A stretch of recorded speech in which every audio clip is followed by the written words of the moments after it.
नमस्ते। मैं उत्सव आपका मेरे चैनल यानी मध्य प्रदेश खोज में स्वागत करता हूँ। राज्य लोक सेवा आयोग से जुड़ी सारी वीडियो यहाँ आपको मिलेंगी तथा और वीडियो के लिए चैनल को सब्सक्राइब करें और बेल आइकन को प्रेस करें ताकि नई वीडियो का नोटिफिकेशन आपको मिल सके। वीडियो को लास्ट तक जरूर देखना, पसंद आने पर लाइक बटन दबाना। तो चलिए शुरू करते हैं आज का वीडियो, जो है भारत संविधान का इतिहास भाग 6। जैसे कि हमने पिछली वीडियो में देखा, पिछले 5 पार्ट्स में देखा कि किस प्रकार भारतीय संविधान इतिहास भारत संविधान के निर्माण में सहयोग प्रदान किया। उसके साथ साथ पिछले भाग में हमने देखा 1857 की क्रांति। इसमें हमने देखा कि किस प्रकार ईस्ट इंडिया कंपनी के हाथों से शासन निकलकर सीधे ताज के हाथों में शासन चला गया।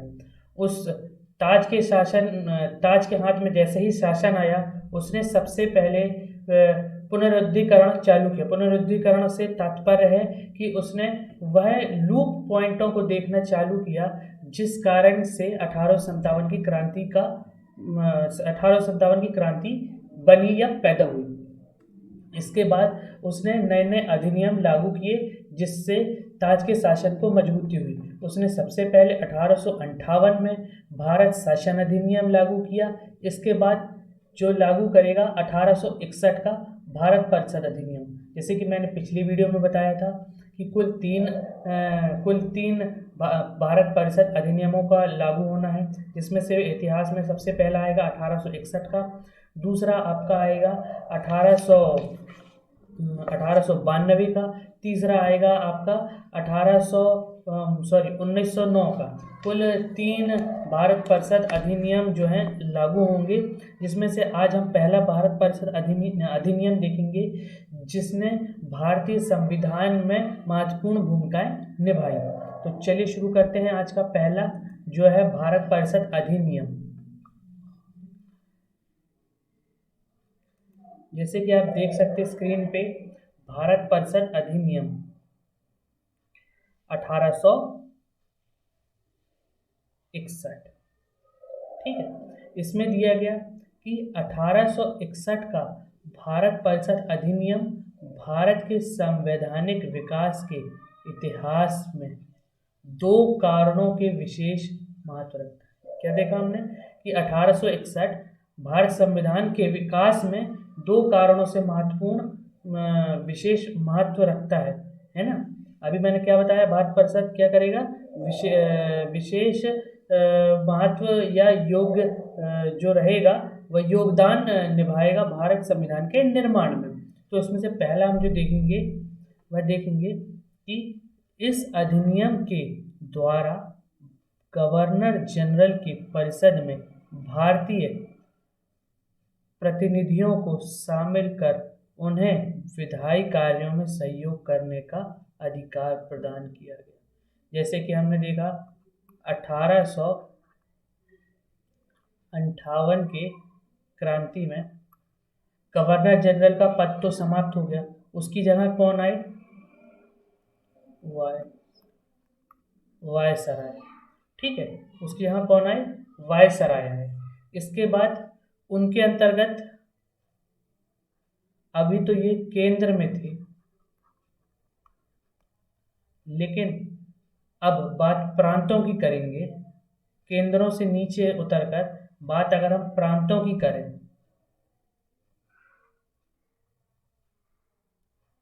तो वहां पदभार संभालने वाले कौन रहेंगे आपके, यही गवर्नर जनरल। ठीक है, और उनकी परिषद में भारतीय प्रतिनिधियों को शामिल कर उन्हें विधायी सहयोग करने का अधिकार प्रदान किया। जैसे कि 1858 के भारत शासन अधिनियम में कहा गया था कि कुल 15 लोगों को शामिल किया जाएगा विधायी कार्यों में सहयोग करने के लिए। 15 लोगों को शामिल किया जाएगा विधायी कार्यों में सहयोग करने के लिए। तो उसी को आगे बढ़ाते हुए भारत परिषद 1861 में भारत परिषद अधिनियम में भारत के प्रतिनिधियों को मतलब प्रांतीय स्थान मतलब स्थानीय प्रांतीय लोगों को इस विधायी कार्यों में सहयोग करने के लिए शामिल किया गया तथा इसके साथ ही गवर्नर जनरल की विधायी शक्तियों का विकेंद्रीकरण, डिसेंट्रलाइजेशन, सबसे महत्वपूर्ण वर्ड है डिसेंट्रलाइजेशन। इससे आप क्या समझेंगे कि अब शक्ति केंद्र से हटकर पूरे प्रांतों में फैल गई। उदाहरण के तौर पर केंद्र में बैठी दिल्ली सरकार, उसने कुछ शक्ति विधायी कार्यों के निर्माण करने के लिए कुछ शक्ति उसने प्रांतों को भी दिया। उस पर एक और उदाहरण लेते हैं कि वर्तमान में किसान बिल पास हुआ, किसान संशोधन बिल पास हुआ, उसके साथ साथ उनने उस बिल में प्रांतों को भी अपनी विधायी शक्तियों का इस्तेमाल करने का स्वतंत्रता प्रदान की गई, जिसमें कई राज्यों ने, जैसे कि पंजाब राज्य ने अपना स्वतः एक विधायी बिल पास किया, जिसमें उसने इस बिल को अपने यहाँ लागू ना करने का निर्णय लिया। ठीक है, लेकिन फैसला किसका था? केंद्र का था, लेकिन प्रांत के पास भी कुछ शक्तियां थी जिसने उसको बिल को अपने राज्य अपने प्रांत में लागू करने से मना कर दिया। ठीक है, इसके बाद दूसरे जो महत्वपूर्ण विशेष बात थी कि प्रांतीय विधायी परिषदों को विधि निर्माण का अधिकार प्रदान किया गया। जैसे कि मैंने बता दिया कि अब उनको विधि निर्माण करने का अधिकार प्राप्त था। ठीक है, तो उससे क्या होता है? उससे यह पता चलता है कि प्रांतीय स्वतंत्रता का प्रारंभ हुआ। प्रांतीय जो था स्वतंत्रता मतलब स्वयं के लिए प्रांत अपने निर्णय लेने के लिए स्वतंत्र था।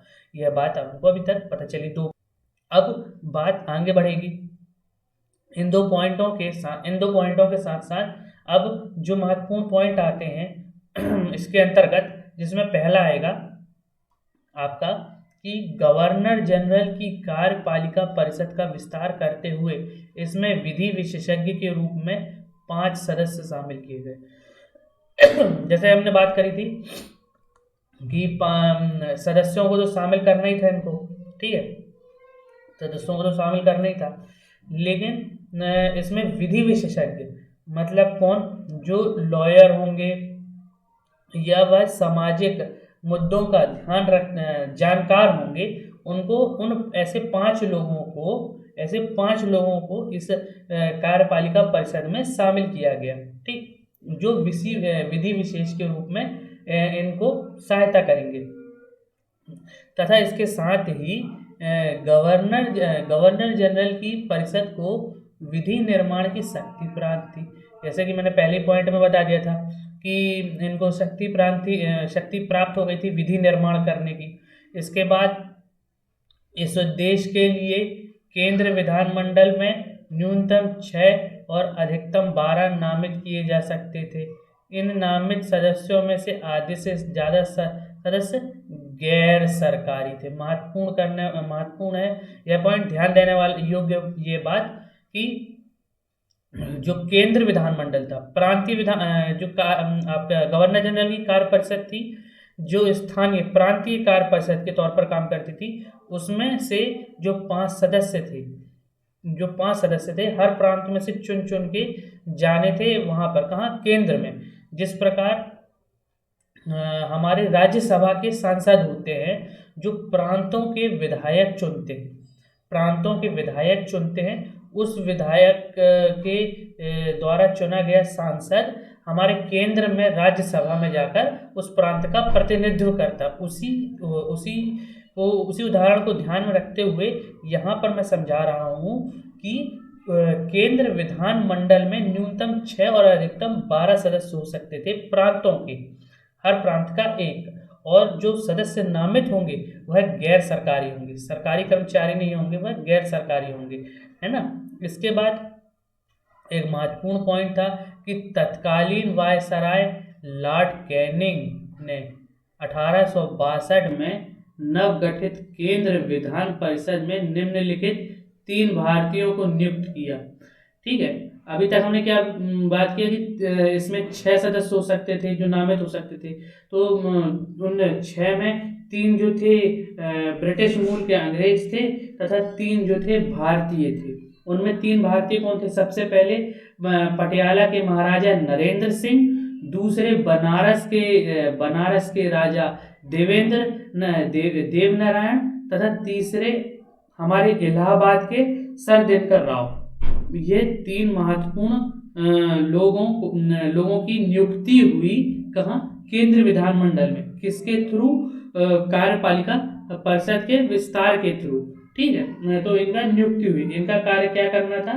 इनका कार्य प्रांतों की समस्या बताना था, जिससे जो केंद्र का विधानमंडल था, मतलब ताज का शासन था, वह मजबूत हो सके और 1857 जैसी क्रांति दोबारा ना पैदा हो सके। तो यह इसका मुख्य कार्य था।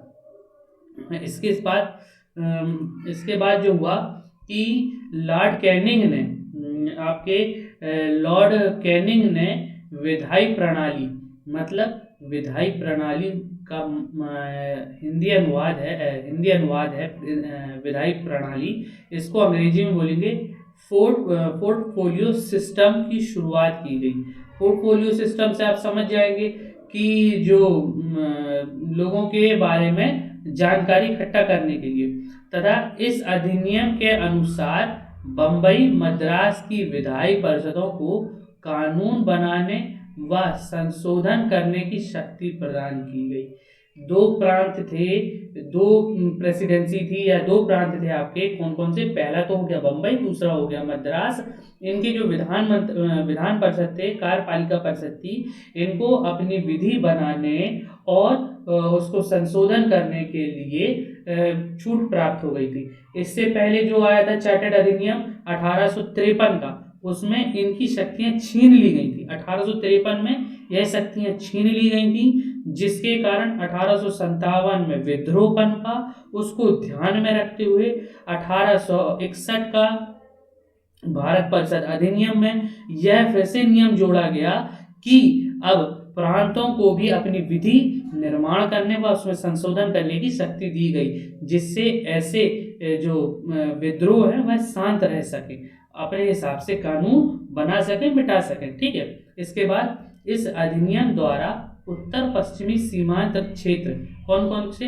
उत्तर पश्चिमी सीमांत क्षेत्र आपके जैसे बंगाल व पंजाब में नई विधान परिषदों की स्थापना हुई। अब आपका जो पंजाब था 1861 का समय, आपके जो थे दिलीप सिंह थे, वहाँ के महाराजा दिलीप सिंह का समय जो था, उनसे अब शासन ले लिया, उनसे एक संधि की गई, जिसके कारण उन्होंने अंग्रेजों ने वहाँ अपना शासन स्थापित किया। ठीक है, पंजाब में, और नए प्रांत का निर्माण किया, अपने नए प्रांत का। पंजाब प्रांत तो पहले से था। उसके बाद ब्रिटिश कॉलोनी में एक नई प्रेसिडेंसी, पंजाब प्रेसिडेंसी का भी निर्माण हुआ। उसके बाद जो बंगाल था, उधर भी एक नई विधायी परिषद का भी स्थापना की गई। यह दोनों उत्तर और पश्चिमी सीमांत, उत्तर तरफ कौन हो गया? आपका पंजाब, और पश्चिमी सीमांत मतलब आपका हो गया बंगाल। ठीक है, तो यहाँ दोनों जगह नई विधान परिषद की स्थापना हुई। इसके बाद आपका गवर्नर जनरल को अध्यादेश मतलब ऑर्डिनेंस जारी करने की शक्ति प्रदान की गई, जो आपातकाल में 6 माह तक प्रभावित रह सकती थी। यह महत्वपूर्ण पॉइंट है। वर्तमान के भारतीय संविधान को ध्यान में रखते हुए आपने हाल ही में देखा होगा कि गवर्नर जो थे, कहाँ के? महाराष्ट्र के गवर्नर जो थे, उन्होंने एक अध्यादेश पारित करके वहां पर राष्ट्रपति शासन लागू कर दिया। और वह शासन कितने दिन, वह आपातकाल लागू कर दिया, राष्ट्रपति शासन लागू कर दिया। और वह शासन कितने दिन लागू रहता है? भारतीय संविधान के अनुसार 6 माह। वह यहीं से लिया गया था। ठीक है, भारतीय संविधान में आपातकाल का विषय यहीं से उठाया गया था। मतलब उसमें यह निश्चित किया कि कितने समय तक आपातकाल रह सकता है, उसको यहीं से लेकर वर्तमान के भारतीय संविधान में पुट ऑन मतलब रखा गया। इसके बाद तत्पश्चात यह चीजों को हम ध्यान में रखते हुए आगे देखेंगे। उपयुक्त अब हम देखेंगे उपयुक्त जो विशेषताएं थी, उससे पहले इसमें कुछ थी कि जो बातें थी इस गवर्नर जनरल के ऑर्डिनेंस को पास करने के बाद, वह यह थी कि इस प्रकार अधिनियम के प्रभाव में वर्ष 1773 के रेगुलेटिंग एक्ट को उलट दिया। ठीक है, क्या कर दिया? उलट दिया। अब भाई वहाँ के गवर्नर जनरल जो थे, मैंने बताया था गवर्नर जनरल जो थे, अब वह खुद अपने लिए निर्माण कर रहे थे। क्या कर रहे थे? अपनी कानून विधि का खुद निर्माण कर रहे थे। तो 1773 का रेगुलेटिंग एक्ट, जिसमें कहा गया था कि अब सारे निर्णय केंद्र लेगा, अब ऐसा नहीं, अब सारे निर्णय प्रांत भी लेंगे। ये दो चीजों को प्रभावित किया, दो अधिनियमों को, 1773 का रेगुलेटिंग एक्ट तथा 1853 का चार्टर्ड अधिनियम, चौथा चार्टर्ड अधिनियम, इन दोनों को प्रभावित किया। ये मैंने बता दिया। इसके बाद इस अधिनियम में उत्तर पश्चिमी सीमांत ने नया अपना स्थापना की, जिसमें इनकी महत्वपूर्ण डेट है, आपको लिख लेना चाहिए एक नोट के तौर पर। वर्ष 1862, 1866 तथा 1897, ये 3 वर्ष महत्वपूर्ण थे विधान परिषद का स्थापना करने में पंजाब और बंगाल एवं अन्य क्षेत्रों में। इसके बाद जो इस अधिनियम को वायसराय परिषद ने जो थे, वायसराय थे, इस अधिनियम को परिषद में कार्य संचालन के लिए अधिक नियम और आदेश बनाने की शक्ति तो उनको प्राप्त हो गई थी, है ना। लॉर्ड कैनिंग ने पोर्टफोलियो की शुरुआत कर ही दी थी इस समय आके, आप यहाँ देख सकते हैं। इसके बाद इन्होंने अपने आदेश व नियम पारित करने के लिए, जिसको हम बोलेंगे अध्यादेश पारित करने के लिए शक्ति बनाई ली थी लॉर्ड कैनिंग ने। उसके बाद उनको गवर्नर जनरल को यह शक्ति प्रदान कर दी थी। तो यह थी महत्वपूर्ण पॉइंट 1 के हिसाब से। अब पॉइंट 2 के हिसाब से यह थी कि उनको स्वतंत्रता प्राप्त हो गई थी। ठीक, उनको स्वतंत्रता मतलब स्वयं विधि निर्माण व संशोधन करने के लिए शक्ति प्राप्त हो गई थी। एक प्रकार से स्वतंत्रता दे दी गई थी प्रांतीय जो राज्य थे उनको। इसके बाद उपयुक्त विशेषताओं के हेतु होते हुए भी इस अधिनियम में कुछ कमियां थी। क्या कमियां थी? कुछ कमियां रह गई थी इसमें उपयुक्त विशेषताओं में। 2 विशेषताएं हमने देखी, इसमें भी कुछ कमियां थी। जैसे पहली हमने कमियां देखी कि विधि निर्माण में गैर सरकारी सदस्यों की कोई प्रभावी भूमिका नहीं थी। भाई अब जब गैर सरकारी सदस्य है तो उसकी प्रभावी भूमिका कैसे हो सकती है? जब तक व्यक्ति सरकार के अंदर ना रहे तो वह अपने निर्णयों को कैसे प्रभाव कर सकता है? अगर उदाहरण के तौर पर आप देखेंगे कि जो व्यक्ति व आम इंसान है वह सरकार के बाहर रहता है, वह अपनी राय व्यक्त कर सकता है, अपनी राय प्रस्तुत कर सकता है किसी सरकार के समक्ष, परंतु उस राय को उपयुक्त तौर पर प्रभावी व संशोधन व लागू करने के लिए वह कुछ कार्य के लिए उसके पास शक्ति शेष नहीं रहती। उसी को ध्यान में रखते हुए वे ना तो कोई प्रश्न पूछ सकते थे, आपने क्या नियम बनाए, क्यों बनाए, कैसे बनाए, किस लिए बनाए, कोई प्रश्न नहीं पूछ सकते थे, और ना ही बजट पर चर्चा हो सकती थी कि भाई किस क्षेत्र को कितनी रकम की किस समय जरूरत है। मान लीजिए कोई क्षेत्र छोटा है, उसको अधिक रकम मुहैया करा दी गई है, बजट में नई ज़्यादा बजट संशोधित कर दिया गया है, लेकिन वही बड़ा प्रांत है उसको उतनी रकम मुहैया नहीं कराई या उतनी बराबर रकम मुहैया करा दी थी जो उस प्रांत के लिए पर्याप्त नहीं थी। तो यह तीन बातें हम ध्यान में रखेंगे। इसके बाद इसमें बोला गया कि गवर्नर जनरल केंद्रीय तथा प्रांतीय विधान परिषदों द्वारा पारित किसी विधेयक पर निषेधाधिकार तथा वीटो का प्रयोग कर सकता था। जैसे हमने देखा, अभी वर्तमान में हमने देखा कि किस प्रकार प्रांत पंजाब प्रांत जो थे उनने अपना नियम लागू कर दिया, अपना विधेयक पारित कर दिया केंद्र के किसान कानून के तौर पर। उदाहरण के तौर पर हमने देखा उसी उसी के तरह उसको किस प्रकार लिया गया। इधर पर हम देखेंगे कि जो प्रांत थे उनके पास वीटो पावर था, निषेधाधिकार था। इसमें क्या होता है कि केंद्र द्वारा पारित अगर कोई नियम है, केंद्र द्वारा पारित कोई नियम है जिसको प्रांत नहीं चाहती अपने क्षेत्र पर लागू करना, ठीक है, अपने क्षेत्र पर लागू करना, तो वह वीटो पावर लगाएगा और उस विधि को वहीं पर रोक देगा अपने प्रांत में प्रवेश होने के लिए। दूसरी बात, साथ ही ब्रिटिश संसद की किसी भी विधि को अस्वीकार कर सकता था। अब महत्वपूर्ण बात थी ताज को ध्यान में रखते हुए। ताज मतलब जो ब्रिटिश क्राउन था वह ब्रिटिश संसद था, उसका तो डायरेक्ट हस्तक्षेप हो चुका था भारत में। उसने ईस्ट इंडिया कंपनी से शासन डायरेक्ट अपने हाथ में ले लिया था।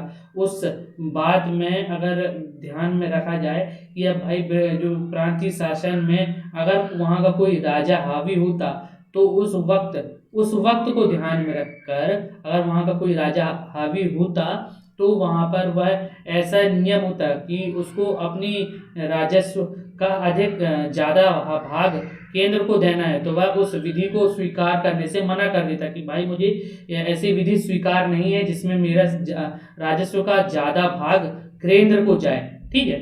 तो यह दो कमियां थी, पहली गैर सरकारी, दूसरा वीटो पावर का इस्तेमाल, ठीक है। गैर सरकारी व्यक्ति होता तो वह अपनी बात नहीं रख सकता था, तथा जो गवर्नर जनरल था वह जो आपका वायसराय का गवर्नर जनरल था प्रांत का, वह केंद्र की विधायी परिषद के नियमों को प्रांत की विधायी परिषद में लागू होने से वीटो पावर के माध्यम से मना कर सकता था, ठीक है। इसके बाद हम देखेंगे अगला अधिनियम जो है 1873 का अधिनियम। अभी हमने क्या देख लिया इससे पहले, 1861 का भारत परिषद अधिनियम। अब वापस हम आते हैं 1873 का अधिनियम जो कहता है पूर्व के अधिकार वर्ष 1858 भारत शासन अधिनियम में, है ना, यहाँ देख सकते हैं आप, पूर्व के अधिकार वर्ष 1858 में भारत शासन अधिनियम में कहा गया कि अब भारत में सीधा प्रशासन किसका होगा, ब्रिटिश राजशाही का। मतलब अब क्राउन का शासन हो गया, ताज का शासन भारत में हो गया था। कब कहा गया था, 1858 में।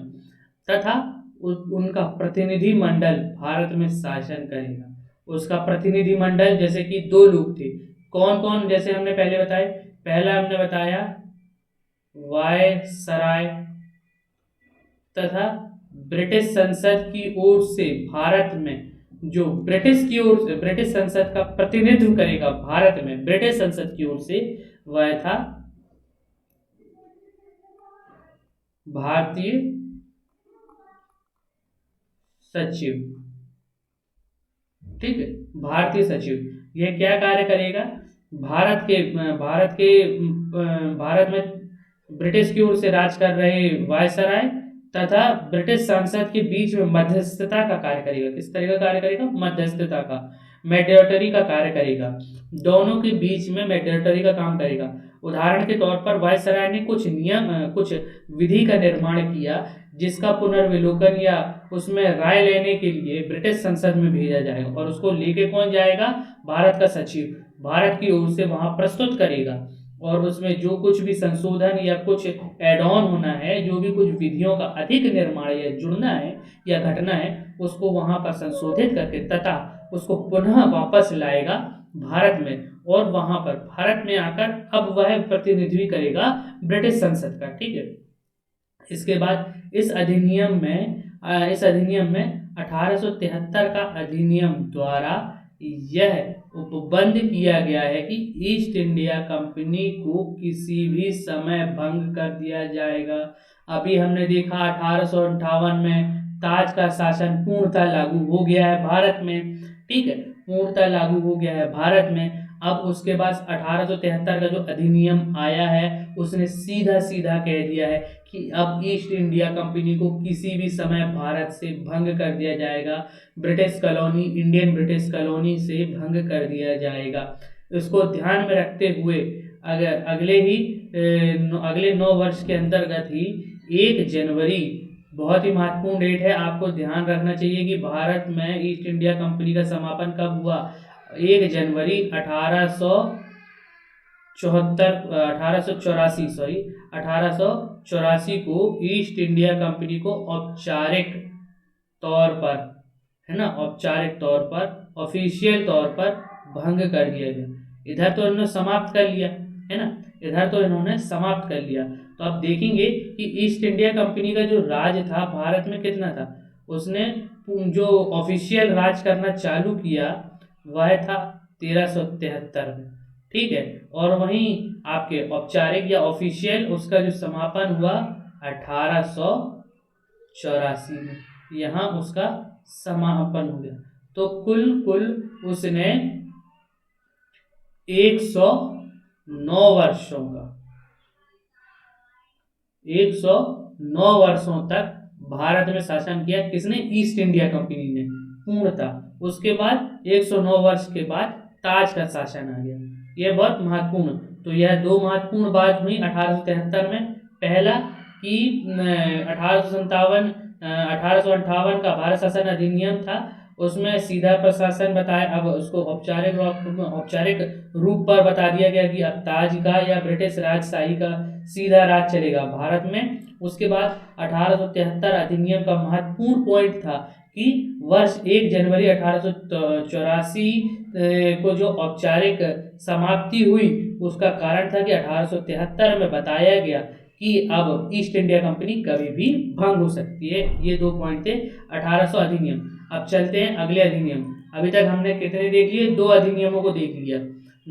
पहला भारत परिषद अधिनियम 1861, दूसरा 1873 अधिनियम, ठीक है। अब देखेंगे हम 1876 का अधिनियम, ठीक है, 1876 का अधिनियम। इसमें कहा गया कि शाही उपाधि अधिनियम 1876 बहुत महत्वपूर्ण अधिनियम है। कभी कभी पूछते हैं, लेकिन जब भी पूछते हैं बहुत से कैंडिडेट कंफ्यूज हो जाते हैं, क्योंकि कई पुस्तकों में नहीं दिया रहता है। तो जैसे कि इधर दिया है कि गवर्नर जनरल की कार्यपालिका परिषद का विस्तार करते हुए इसमें विधि विशेषज्ञ के रूप में 5 सदस्यों को शामिल कर लिया गया था, तथा 6, जैसे कि बता दिया गया था पहले कि गवर्नर जनरल परिषद की विधि निर्माण शक्ति के लिए उद्देश्य से 6 लोगों को कम से कम और अधिकतम 12 लोगों को शामिल किया जा सकता था। तो इसका नतीजा क्या निकला? इसका नतीजा क्या निकला कि अब सीधे तौर पर भारत पर राज तो हो गया था ब्रिटिश राजशाही का, आपके ब्रिटिश राजशाही का सीधे तौर पर राज आ गया था, है ना। इन नामित सदस्यों में आधे जो थे वो गैर सरकारी सदस्य होते थे। तो यह पॉइंट पिछले पॉइंटों से लिया गया था इस जिसके शाही उपाधि अधिनियम में, और इसका महत्वपूर्ण कार्य हुआ, इसका महत्वपूर्ण प्रभाव पड़ा या महत्वपूर्ण इफेक्ट पड़ा वर्ष 1876 28 अप्रैल 1876 में। क्या महत्वपूर्ण पड़ा कि यह घोषणा कर दी गई कि महारानी विक्टोरिया को भारत की साम्राज्ञी घोषित कर दिया गया। क्या घोषित कर दिया गया? भारत की साम्राज्ञी घोषिट कर दिया गया। अब भारत में किसका राज था? अभी तक मुगलों का राज था। तो उसको समाप्त कब कर दिया गया? 1858 में हमने देखा जब ब्रिटिश का पहला भारत शासन अधिनियम लागू हुआ, जिसमें आखिरी मुगल बादशाह जो थे आपके, कौन थे आखिरी मुगल बादशाह? आपके आखिरी मुगल बादशाह जो थे जिनका नाम बहादुर शाह जफर था, उनको 1858 में रंगून भेज दिया गया और वहाँ पर 1862 में उनकी रंगून, वर्तमान के म्यांमार में उनकी मौत हो गई। मुगल पद के बादशाह पद को समाप्त कर दिया गया। अब भारत में किसी का शासन नहीं था, तो 1876 में 28 अप्रैल 1876 में रानी विक्टोरिया ने खुद को इस अधिनियम के माध्यम से भारत की साम्राज्ञी मतलब भारत की क्वीन घोषित कर दिया था। ठीक है, इसके साथ मैं एक प्रश्न और छोड़ जाता हूँ इस वीडियो के माध्यम से कि भारत की पहली साम्राज्ञी कौन थी, भारत की पहली क्वीन, भारत की पहली रानी कौन थी, यह आपको कमेंट में उत्तर देना है। तो आज हमने देखे 3 अधिनियम। सबसे पहला हमने देखा भारत परिषद अधिनियम, जिसमें 2 महत्वपूर्ण पॉइंटों को हमने ध्यान में देखा कि इसमें गवर्नर जनरल की परिषद को जो भारतीय प्रतिनिधियों को शामिल करना तथा विधि कार्यों में सहयोग करने के लिए उनको अधिकार प्रदान किया गया, जिसमें गवर्नर जनरल जो था विधि शक्तियों का निर्माण कर विकेंद्रीकरण का कार्य किया, जिसमें केंद्र की शक्तियों को कम, प्रांत की शक्तियों को ज्यादा महत्वता दी गई तथा दूसरा प्रांतों को स्वतंत्रता प्राप्त हुई, मतलब स्वतंत्रता, एक प्रकार की स्वतंत्रता प्राप्त हुई विधि निर्माण करने के लिए। इसके बाद हमने इस पॉइंटों में यह भी देखा कि किस प्रकार सदस्यों को नियुक्ति की गई और किन किन लोगों को इस केंद्रीय विधान परिषद में शामिल किया गया। किसको? 3 महत्वपूर्ण लोगों को, जिसमें पटियाला के महाराजा नरेंद्र सिंह, दूसरे आपके बनारस के राजा देवनारायण तथा इलाहाबाद के सर दिनकर राव, ये 3 महत्वपूर्ण व्यक्तियों को केंद्र के विधान परिषद में शामिल किया गया, जो प्रतिनिधि करते थे प्रांतों का। दूसरा, इसके बाद हम देखेंगे, दूसरा हमने देखा इसमें कि कुछ कमियां रह गई थी, जैसे कि हमने देखा कि केंद्र में जो आपके प्रांतीय जो थे कार्यपालिका विधायी परिषद जो था, उसमें गैर सरकारी सदस्य थे, जिनकी बातें तो सुनी जाती थी पर ना वह प्रश्न पूछ सकते थे, ना वह बजट में कोई चर्चा कर सकते थे। मतलब उनसे सिर्फ एक ओपिनियन ले लिया जाता, उनकी एक सिर्फ राय ले ली जाती थी, लेकिन उस राय को लागू करने के पश्चात उनसे वह प्रश्न नहीं कर सकते थे कि हमारे राय में आपने इस प्रकार से संशोधन किया या कुछ अन्य चीजें की। इसके बाद हमने अगला जो अधिनियम देखा वह यह देखा 1873 का अधिनियम, जिसमें ईस्ट इंडिया कंपनी को औपचारिक रूप से भंग कर दिया गया तथा समाप्त कर दिया गया, और उसकी डेट थी 1 जनवरी 1884। इसके बाद हमने अगला अधिनियम जो महत्वपूर्ण अधिनियम था भारत की राजशाही को ध्यान में रखते हुए, जिसमें रानी विक्टोरिया ने खुद को भारत की साम्राज्ञी घोषित कर दिया। ध्यान में रखने वाली बात है ना, महारानी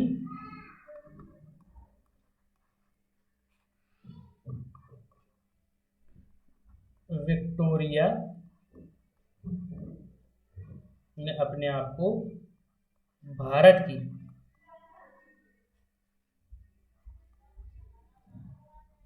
साम्राज्ञी मतलब क्वीन घोषित कर दिया। ठीक है, तो यह थी आज की वीडियो। आशा करता हूँ आपको आज की वीडियो पसंद आई होगी। तो वीडियो पसंद आने पर लाइक करें, वीडियो को शेयर करें और चैनल को सब्सक्राइब जरूर करें, जिससे ज़्यादा से ज़्यादा लोगों को यह वीडियो पहुँचे और आपका एक सब्सक्रिप्शन, एक लाइक मुझे मोटिवेट करता है। तो आज के लिए इतना ही, धन्यवाद।